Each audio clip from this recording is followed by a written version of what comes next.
Good evening, everyone. This is BlackSpock from chess.com and leechess.org. I wanted to go over a quick game with you that I played a long time ago in 2014, 10 years ago.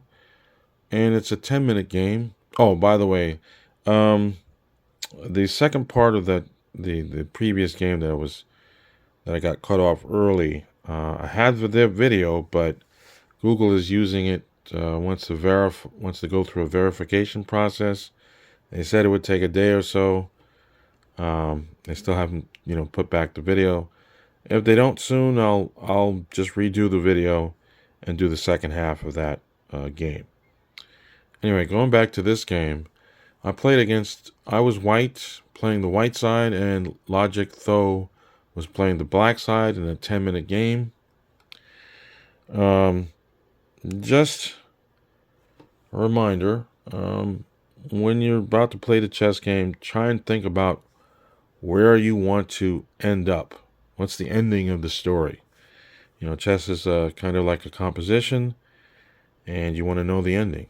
And in this case, I try to picture, well, I want a queen, my king versus my opponent's lone king. Is that likely? It's a possibility. More likely, though, having a rook and my king against his lone king. That's another ending. Well, it could also be the reverse. But at least you want to know where you want to end up so that you use the pieces. If you need to sacrifice the pieces, you know which ones to sacrifice so that you can make that ending happen. But anyway, those are some things to think about. The other thing to think about is you want to try and keep playing the same opening at least for 100 to 200, maybe 300 games so that you get comfortable with those positions.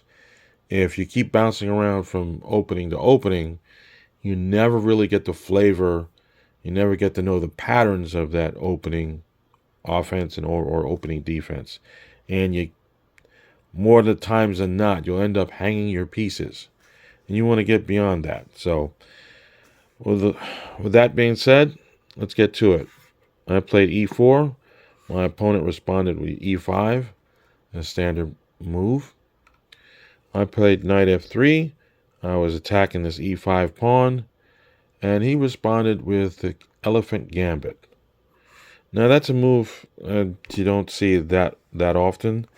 It's been said the best way to play a gambit is to decline the gambit. Don't take the extra pawn. So I didn't. Instead, I attacked his center, attacked his pawn. So he came back and attacked my e-pawn. He has a doubled pawn, but I took his pawn and back because he gave me a nice outpost. So my knight is attacking the f7 pawn. Now you have to take note that for black and for white, the f2 and f7 pawns are the weak points in their sides of the board. Right now, I have a nice outpost, and my opponent didn't. I don't think he knew what I was going to do, so he chose to ignore the fact that I had an open file for my bishop and that it could potentially attack this f7 pawn. He responded by playing bishop to d7. Well, I took the opportunity to go bishop to c4, having two pieces attack. I think he finally realized what was going on, and he played a good move, bishop to e6. Now, although my knight is protecting this bishop, the best thing to do is go forward. I don't want to move my knight from its outpost, so I decided the best move is to take his bishop. So, and he took back, and now I still have this open light scale colors. So I went and played queen to h5, check. Now my opponent, he must have been thinking the only move he had was to move e6, and he saw that he was going to get checkmated soon, so he gave up.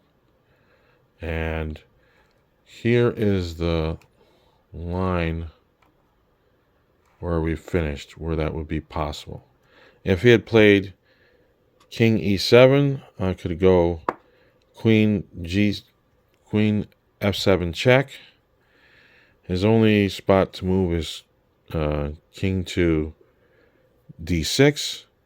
My next move would be knight to c3. Now remember, when you're trying to checkmate somebody, the more pieces you get involved, the better it is, the easier it is to checkmate that person.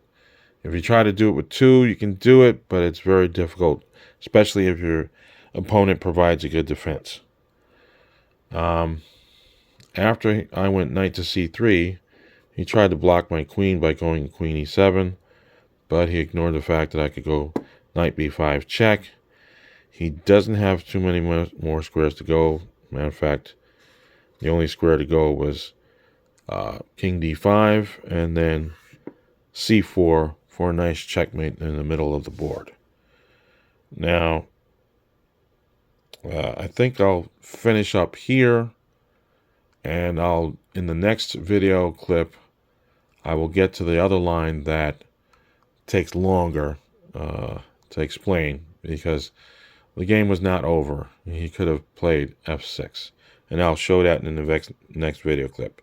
So if you enjoyed the video, please hit the like button, smash the like button, and please subscribe, and I'll see you next time.